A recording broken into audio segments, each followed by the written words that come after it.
Thesis लिखा, then मैंने social media को एक्सप्लेन किया और देन मैं आ गई कि what is the role of social media for good governance. मैं कहती हूँ एक मेजर रोल है क्विक फीडबैक। तो मुझे एकदम से नहीं बताना कि जी वेस्टर्न सोसाइटी में क्विक फीडबैक है इसलिए जी वहाँ के स्कूल ऑफ थॉट लिबरल्स हैं। नहीं, पहले मैं बताऊंगी कि क्विक फीडबैक का रिलेशन क्या है जो है वो गवर्नेंस के साथ, किस तरह ये चीज़ जो है वो डेमोक्रेसी को बेहतर कर सकती है, एक आइडियल डेमोक्रेसी की तरफ लेके जा सकती है। देन मैं उसको बताऊंगी कि यही चीज हमें वेस्टर्न सिस्टम के अंदर आती है, नजर आती है, जो कि जो डेवलपिंग कंट्रीज हैं या अंडर डेवलप कंट्रीज हैं वहां पे वो चीज की कमी है। ठीक हो गया? जी तो मैम। ये चीजें आपने अपने माइंड में रखनी है। इसी तरह अब बात करते हैं, ये चीज समझ आ गई कि अगर कहीं पे कोई एग्जामिनर ये बात करता है कि फैक्ट एंड फिगर बच्चे ने लिखा हुआ है, वो ऐसा लग रहा है कि कोई रिसर्च मेथडोलॉजी है, वो कोई साइंस का पेपर लग रहा है रेदर देन वो कोई जो है वो कह लें कि वो कोई ऐसे लग रहा है या उसका आइडिया लग रहा है। तो यहाँ पे आपको दो मेजर चीजें अपने माइंड में रखनी है। ऐसे is all about your constructivism, ठीक है? It's your idea, yes ma'am. It's your technique, whatever is into your mind, आपने उसको इलेस्ट्रेट करना है इन द कंस्ट्रक्टिव वे और उसको प्रूव करने के लिए, because we are not that popular ना। मेरी बात कौन मानेगा? क्यों? जब तक मैं उसको नहीं बताऊंगी कि मैंने अपने व्यू पॉइंट को किस तरह आर्ग्यूमेंट या किसी फैक्ट से प्रूव करूंगी, तभी वो मेरी बात मानेगा। तो facts and yes figures ma'am. ऐसे के अंदर इसलिए होते हैं, ठीक है?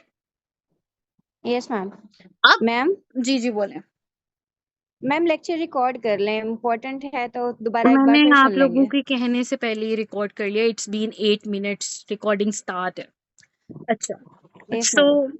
अब पॉइंट आगे हमारे पास जो देखें, अब यहाँ पे देखो, एक एक इसको एक पैराग्राफ ही समझो। अभी मैं ऐसे की डोमेन में नहीं आ रही। पैराग्राफ चाहे आप ऐसे लिखो, चाहे आप करंट अफेयर्स में कुछ लिख रहे हो, चाहे आप कहीं भी अपना व्यू पॉइंट दे रहे हो, एक पैराग्राफ को लिखने का तरीका यही होता है। अब देखो, मैंने उसे कहा रैम्पट करप्शन है, मैंने रैम्पट करप्शन को ना एक मतलब मैंने कोजेशंस लिखे थे कि क्राइसिस ऑफ गुड गवर्नेंस के कोजेशंस क्या, मतलब टॉपिक हमारे पास है कि गुड गवर्नेंस की क्राइसिस क्या क्या है, और उसमें मेरा एक मेजर क्राइसिस था रैम्पट करप्शन। अब देखो मैं इस पैराग्राफ को लिख कैसे रही हूँ।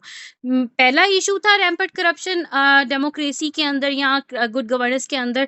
तो मैंने कहा टू बिगिन विद। अब ये टू बिगिन विद का मतलब क्या, यहाँ पे मैं ट्रांजिशन वर्ड्स ऐड कर रही हूँ। पूरे ऐसे के अंदर कोहेरेंस किससे आती है? ट्रांजिशन वर्ड से।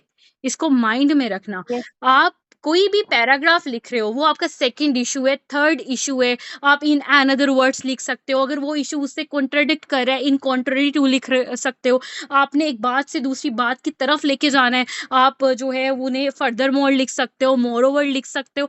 तो ये जो ट्रांजिशन वर्ड्स होते हैं ना, I will share the list of transition words with you guys. तो ये जो ट्रांजिशन वर्ड्स होते हैं, ये आपके ऐसे के अंदर कोहेरेंस बनाते हैं, फ्लुएंसी। एग्जामिनर को बड़ा इश्यू होता है कि स्टूडेंट एक पैराग्राफ लिखता है और उसका जो सेकंड पैराग्राफ होता है ना, वो फर्स्ट पैराग्राफ के साथ समझ ही नहीं आ रहा होता। समझ ही नहीं आता उसने अपने ऐसे में कैसे वो पूरी स्टोरी ब्रेक हो जाती है। तो स्टोरी ब्रेक ना हो, आपकी डिमॉन्स्ट्रेशन ब्रेक ना हो, तो हमें ट्रांजिशन वर्ड्स का इस्तेमाल भी करना पड़ता है। आपने कहीं जगह देखा होगा, जब वो इश्यूज लिख रहे, सॉरी क्लास, जब वो इश्यूज लिख रहे होते हैं तो वहां पे फर्स्टली लिखते हैं, सेकेंडली, थर्डली, फोर्थली, लास्टली, इसी तरह। अब अगर आप सजेशंस में भी फर्स्टली सेकेंडली लिख रहे हो और इश्यूज में भी फर्स्टली सेकेंडली लिख रहे हो, तो ये नेगेटिव इम्पैक्ट दे देता है कि आपके पास पता नहीं वो कैबलरी की एक्सेस ही नहीं है, लिमिटेड सी वो कैबलरी है आपके पास। तो इसलिए कहीं पे आप लिख लो in another words, in this way, in this context, similar to this, ठीक है? तो इस तरह you also have to add the transition words, ठीक है? अब देखो मैंने यस यहाँ मैम। लिखा कि to begin with rampant corruption is a prime example of crisis of good governance in Pakistan.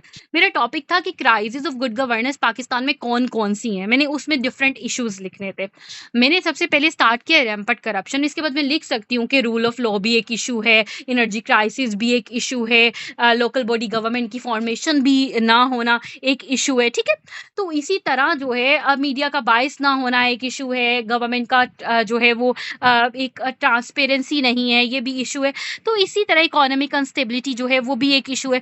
तो इसी तरह मैंने फर्स्टली स्टार्ट किया रैम्पेंट करप्शन से। तो मैंने उसको बता दिया कि एक्चुअली रैम्पेंट करप्शन जो है एक एग्जाम्पल है, की फैक्टर है, एक जो है वो की इंग्रेडिएंट है, एक प्राइम डिटर्मिनेशन है, ठीक है, प्राइम डेमोग्राफिकल डिसइंटीग्रेशन है।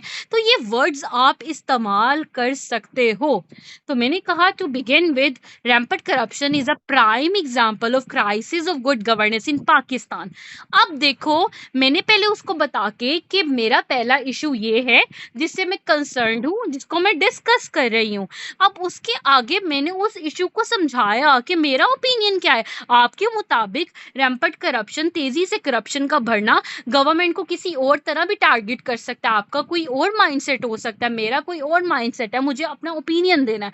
मैं कहती हूँ कि हमारी कंट्री जो है ना वो इनडायरेक्ट टैक्सेस और फॉरेन एड पे चलती है in run to day affairs of the state के, मतलब गवर्नमेंट की रोजाना के काम करने के लिए हमें टैक्सेस करने हैं, इनडायरेक्ट एड लेनी है, हम यही तो कर रहे हैं। दैट्स वाई अगर हमारी पॉलिसी जो है वो बहुत डिटोरिएट करिए, क्योंकि now the world is transforming from geo strategic to geo economic. अब जितनी भी स्टेट्स एक दूसरे को इंटरेक्ट कर रही हैं वो in the term of economic businesses कर रही हैं, लेकिन ये चीज पाकिस्तान के फ्रेमवर्क में नहीं है। That's why we are affecting this much as well, ठीक है। तो मैं उसको कहती Yes, हूँ ma'am. However due to corruption, लेकिन क्या हुआ, हम टैक्सेस तो चला रहे हैं सब, लेकिन करप्शन की वजह से वो पैसा कभी वहां गया ही नहीं जहां पे उसकी जरूरत थी।